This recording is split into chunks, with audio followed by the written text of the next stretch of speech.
बुलढाणा जिल्ह्यातील शिंदखेडा तालुक्यातील वर्दोडी बुद्रुक येथे शाळेत घडलेल्या लैंगिक अत्याचारातील पीडित 12 विद्यार्थिनीची वैद्यकीय तपासणी। जनावरालाही लाज वाटेल असे कृत्य करणाऱ्या नराधम शिक्षकास 5 दिवसाचा PCR। उपविभागीय पोलीस अधिकारी मनीषा कदम गावात तळ ठोकून असल्याने गावात पोलिसांचा कडा पहारा। अत्याचारग्रस्त मुलींची संख्येत वाढ होण्याची शक्यता। जय भारत जय संविधान। मी प्रवीण कुमार काकडे व आपण बघत आहात लोकप्रश्न न्यूज महाराष्ट्र राज्य। वर्दळीच्या जिल्हा परिषद शाळेत लहानग्या विद्यार्थिनीचा लैंगिक छळ करणारा नराधम शिक्षक खुशाल उगले याला 28 ऑगस्ट पर्यंत 5 दिवसाचा PCR देण्यात आला आहे। दरम्यान त्याच्या अत्याचाराने पीडित असलेल्या गावातील 12 विद्यार्थ्यांना आज वैद्यकीय तपासणीसाठी शासकीय रुग्णालयात नेण्यात आले। घटनेचे गांभीर्य लक्षात घेता उपविभागीय पोलीस अधिकारी मनीषा कदम या आपल्या ताफ्यासह गावात तळ ठोकून चालू घडामोडीवर लक्ष ठेवून आहेत। शिंदखेडा तालुक्यातील वर्दोडी बुद्रुक येथील जिल्हा परिषद शाळेत 4थी मध्ये शिकणाऱ्या 8 ते 10 वर्ष वयोगटातील विद्यार्थिनीसोबत शिक्षक खुशाल उगले याने अश्लील कृत्य केल्याने सर्वत्र संतापाची लाट उसळली आहे।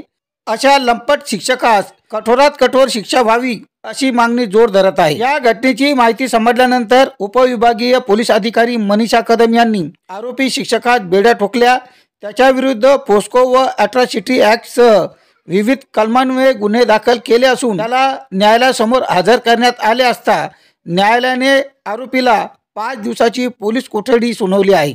त्याने आतापर्यंत किती मुलीवर अत्याचार केले याची माहिती चौकशीत समोर येणार आहे। उपविभागीय पोलीस अधिकारी मनीषा कदम यांनी विद्यार्थिनींना विश्वासात घेऊन चौकशी केली असता 3 मुलींचा इन कॅमेरामध्ये जबाब नोंदवण्यात आला आहे।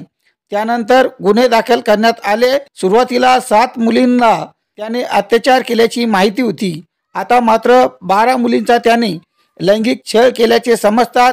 या सर्व 12 विद्यार्थिनींना वैद्यकीय तपासणीसाठी शासकीय रुग्णालयात नेण्यात आले आहे। दरम्यान या घटनेतील पीडित मुलींची संख्या वाढण्याची शक्यता नाकारता येत नाही। आरोपी शिक्षकास फाशीची शिक्षा व्हावी यासाठी महाविकास आघाडीने शिंदखेडा तहसीलदारांना निवेदन दिले।